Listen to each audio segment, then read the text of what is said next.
Um, Assalamu alaikum wa rahmatullahi ta'ala wa barakatuh. Ko turasilamu amahoro y'Imana abane namwe. Ngiye kandi kubaramutsa ndabifuriza amahoro y'Imana bivanye n'aho muherereye. Bibaye ngombwa yuko kino kiganiro ndakibashikiriza kubera byabaye ngombwa kubera yuko bivanye n'abo dukorana bansabye yuko kino kiganiro ntegeza kukibashikiriza muri no joro nyene kugira ngo murare mukirose. Hama nkuko sinzo bimenyereye tumaze gushimira Imana umuremyi w'ijuru n'isi no gushimira umuvyeyi wacu canke leta iturongoye, abavyeyi bacu baturongoye mu gihugu ciza c'u Burundi.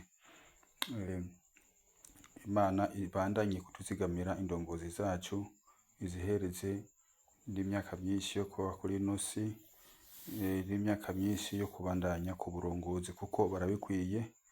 Ivyo bakora ibikora inka, kuko ugiye kuraba ibihe bamaze baturongoye bamaze gukora byinshi cyane rwose biteza imbere igihugu n'abenegihugu.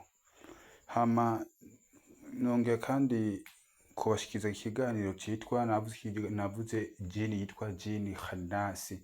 Jini Khanasi ni jini w'inzoka, ni jini kenshi na kenshi akunda kuza mu ishusho y'inzoka. Aha mubona mpagaze mu buraro, mu cumba ndaramwo, buraro bwanje n'umuryango. Hama aha iyo jini ndaberekana rikunda kuba riri naho n'amakosa akogwa atuma ivyo amashetani y'amajini twa Khanasi ashobora gushikira abantu. Ikintu ca mbere nza kwisunga itwareti yacu, itwareti dukunda kutujamwo. Iyo twareti niho Jini Khanasi akunda kuba ari. Ica kabiri naco ndaza kwisunga ukungene abantu binjira mu twareti uko nyene batarinze kwisunga ibi bikurikira. Navyo biri mu bintu bituma Jini Khanasi ashobora kubinjira, canke mugakunda kumurota cane mu gihe c'inzozi kugira mw'ijoro mukarota inzoka zibirukako, mukarota inzoka zibara ibiki n'ibiki. Kenshi na kenshi n'amashetani abaruzi bakoresha iyo mu matwareti yitwa Jini Khanasi. Uyu Jini Khanasi rero ni jini mubi cyane gose. Arashobora no kuza mu ishusho ya Jini Mahaba akindura inzoka, ukaba tukurasambana n'inzoka, ibintu nk'ivyo onya. Rero uko uranyumviriza jewe Dr. Swarehe ntanga inyigisho nisunze, sinisunga kuraba, sinisunga ngo ni igihugu runaka, sinisunga ngo n'ubwoko runaka, sinisunga ngo ni dini runaka, sinisunga ivyo onya. Jewe nigisha bose kubera iyo ingwara ije nticagura ngo kubera ngo yuko wewe ngo uri umwirabure canke uri umuzungu canke ngo uri umurundi canke uri umuki. Nigisha kuri bose, ariko inyigisho zanje mugerageze muzitahure muzikurikirane kuko nabasezeranyije yuko ngiye kubahereza inyigisho nyinshi cyane gose. Tugiye turabe rero uburaro canke aho Jini Khanasi akunda kuba ari. Jini Khanasi ni jini w'inzoka, akunda kuza mu ishusho y'inzoka, akunda gukorana n'ijini yitwa Subiyani. Subiyani rero hariho Subiyani arakunda kuza Subiyani harubwo kubiri. Hariho Subiyani aza aje kuroga na Subiyani yizira nk'inzoka ari Jini Mahaba aje gusambanya abantu. Rero wewe kuranyumviriza, wewe mukenyezi kuranyumviriza, wewe mushinga kuranyumviriza, mu cubahiro cawe cyose aho uherereye, gerageza utore umwanya ukwiye kugira ngo ukurikirane ibiganiro byacu kugira ngo bishobore kugira ico bifashije mu miryango yawe canke mu ruvyaro rwawe. Kubera ushobora kuba ufise umugore wawe ugasanga umugore wawe mumusanga n'uwundi, ushobora kufise umugabo wawe usanga umugabo wawe musanga n'uwundi, ushobora kufise umudamu wawe usanga umudamu wawe biramugora kugira ntigushobora kwibaruka cyangwa gutwara imbanye ku nkomo y'ikiriya Jini Khanasi. Jini Khanasi ujini w'inzoka arakorana cyane gose na jini yitwa Subiyani, jini wiki jini akunda kuza mu mashusho y'iki, mu ishusho ry'inka. Kukeshi na keshi uyu Jini Khanasi mbere ko ntarerekana uburaro bwiwiwe bakorana gute. Ni kuvuga iki? Umurozi aramanza akakuroga stroke, akakuroga intuzeye, akakuroga ingwara y'iki nashaka kuvuga paralize. Size paralize neza muca muvyumva neza. ushobora kuroga ingwara yitwa parize. Aha turi ni mu cyumba, ndibaza muko murambona amaguru yiwanje.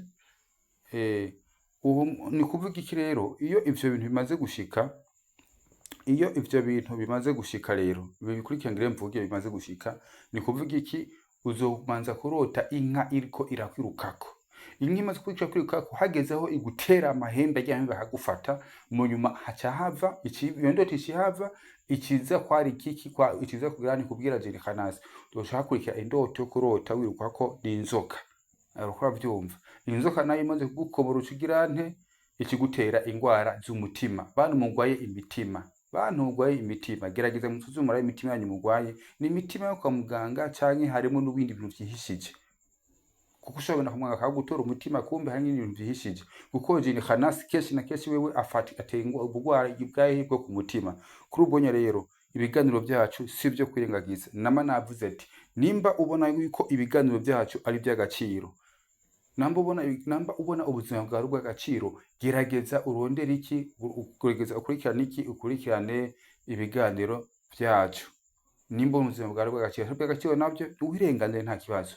Aha rero turagiye mu nkurikirane neza, ndabereke amakosa ya mbere ahaba akogwa mukora atuma mushobora gufatwa n'ayo mashetani. Aho turagiye aha ni mu bwinjiriro bwo muri toilette.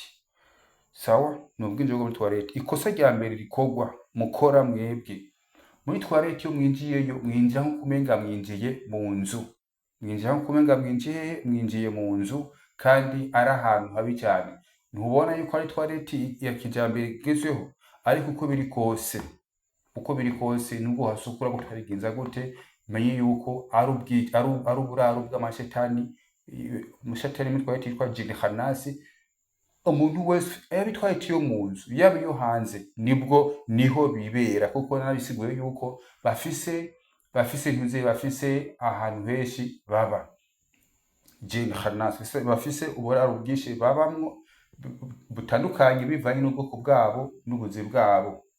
Kandi uyu Jenikanasi ni muri ya majini agendesha amaguru abiri, kandi bakora banyumva bari ngaha. Kuko ubushobozi bw'Imana n'ububasha Imana yampaye ntaco bangira bungana batosha ni gose.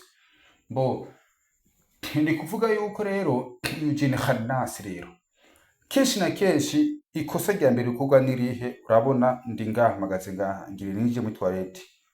Ibi ni birato twambara wije muri toilette. Urabona uku n'ukuguru kukuryo, hama uku n'ukuguru kukubafu. Ni kuvuga yuko iyo ninjiye ngaha muri toilette iba obligatoire y'abajewe canke madamu canke umwana, ni obligatoire yuko obligatoire yuko batanguza kuguru kukubafu. Hama maze gushira kuguru kukubafu, sininjira uko nyene, hariho ibyo manza kuvuga. Ndavuga ati Mana ndikinze kuri wewe, undinde amashetani y'abagabo cyangwa amashetani y'abagore ari muri toilette. Nagire uzo guhira toilette zose zirimo amashetani. Umaze kwinjira rero ni kuvuga iki, hariho ibintu bitari byiza ko ucukura muri toilette. Nk'akaro gatoyi, murabona yuko ngaha anya kuri toilette, murabona yuko ngaha anya hariho ikiyo. Murakibona ndibaza, murabona ikiyo ngiki ngaha anya. Singomba kugira ngo mumbone kuko nta mpamvu kugira ngo mumbone. Wowe winjiye muri toilette, aho kugenda gukoresha gutwaye ko muri toilette, ukagenda mu kiyo ukirabamwo umwanya muremure gose. Urabona ukirabamwo umwanya muremure cyane gose.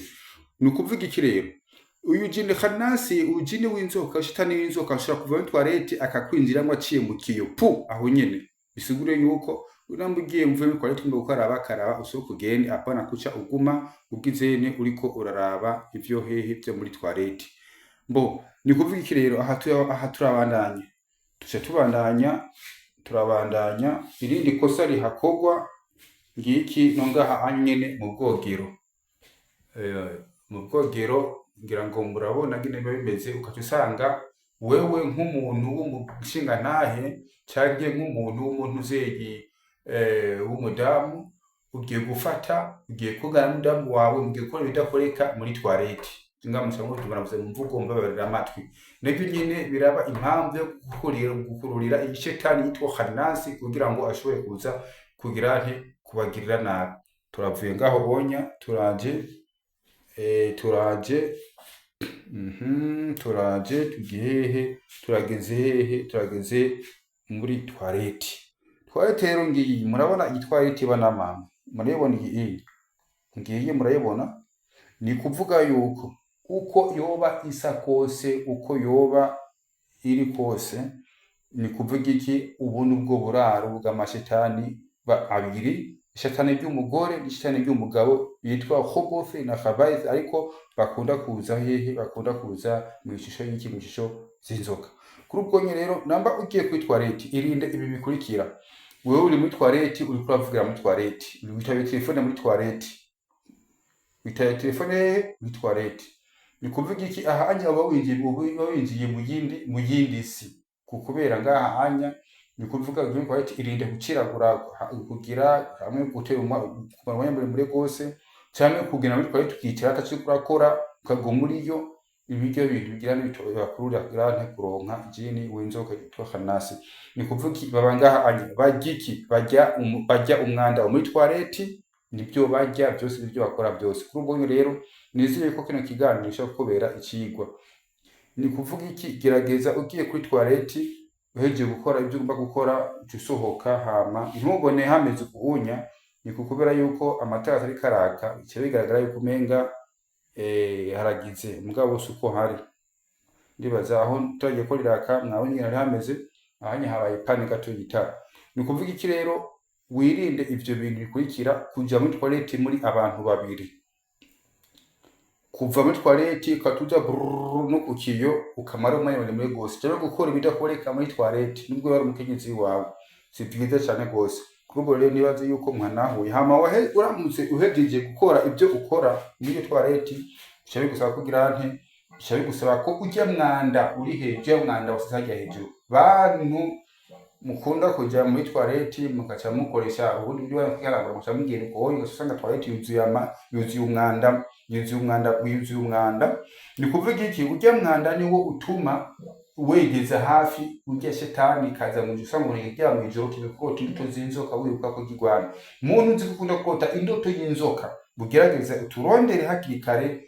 Nimero ya telefone ni 68 53 908 cyangwa 62 896 68 ijana na 43 8 cyangwa 62 899 cyangwa muzirondere muri commentaire.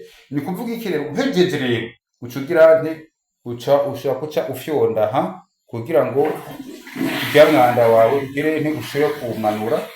Uhejeje kumanura kuko bafite icyo bifasha ngaho bonyo, icyo bifasha ugira nte kugira ngo namba ujya shetani ujya mwanda waryo bahurire hariya nyene. Hama uhejeje ni kuvuga iki, ucugira nte urasohoka. Umaze gusohoka ukagira nte ukacugira nte ukacutanguza ukuguru kiki, ugatanguza ukuguru kukuryo, twavuze ko mukundi tanguza ukuguru kubafu, mu gusohoka utanguza ukuguru kukuryo ukaca ushimira Imana. Urabona ukuguru kukuryo dushimira Imana yoyo yagize nte, yagufashije yagukinze kugira nte kudashobora guhura n'ayo madayimoni abiri. Hama ugaheza ugasohoka. Umaze gusohoka rero ndebaza gaki inyigisho yanje irarangiye kuri bajya abantu mukunda kumva ngo jini Khanasi, ngo jini w'inzoka. Kuko umaze kubuda koze ivyo ugiye kuryama mu ijoro, ni kuvuga iki, ni wa muntu uzokwama urota indoto nzizoka, urota wirukwako ugigwaka ugigushaka. Ni kuvuga iki rero, ni kuvuga yuko hariho ibintu bimwe bimwe ushobora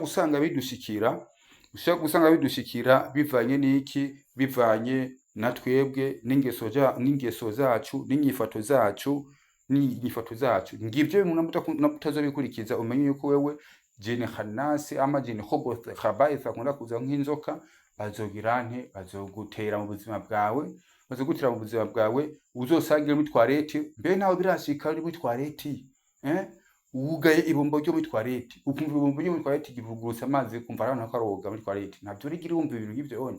Nibirashika aho wumva itara ryo muri toilette warizibije ugasanga rirakije. Kubera iki? Mwamaze kugira nte ya makosa mwayakoze, cyangwa ugasanga nawe wabirozwe. Usanga ibintu nk'ivyo kuko niyo uramutse urozwe n'iryo jini ryitwa jini Khanasi, iryo jini ry'inzoka ni kuvuga iki amashikiro yayo muri toilette hama amaze kuza kuryama amasaha baca baza kuko abarozi barafise amasaha bagiramwo inguvu zo gukora uburozi bwabo nayo n'amasaha yahe kuva isaha 4 5 6 7 8 kuva saa 6 kuduga numanya abarozi batamwe gukora ibikorwa byabo birenze gose gushika kuva isaha 10 namutse kunda kuronka itiro kuva saa 11 kuduga kumanuka ni kuvuga yuko ni hatari kuri ubwo rero mugerageze mwicunge kandi mwikora bisuzumishe mwipimishe kugira ngo murabuze nganye ngiye bumeze Dr. Solehe uko mwiyumvira mwebwe suko ari sinde wa muganga nza gukora ibiganiro duprofita kugira ngo abantu baturondere hama abantu mara kutungira amafaranga ngo twakora akazi mu duce tuwa broker niwabona umuganga akoze ikiganiro hama karonka umurondeye hama kaza ku broker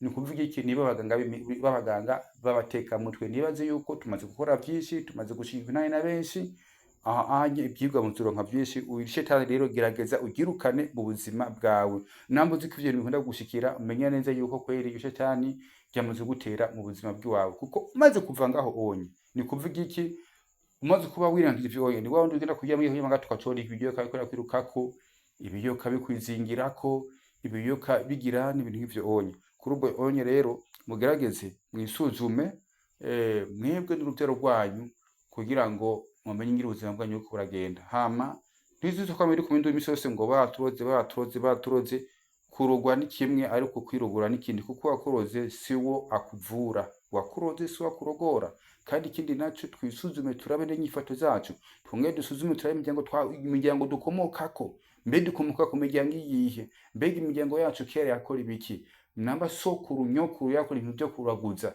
cyangwa kaja ibintu byo guterekera ivyo bintu keshi imiryango byarakunze kubayeho none wewe namba warigize kubaza papa wawe canke umuryango wawe bakubwira kahise ko umuryango bakakubwira ivyerekeye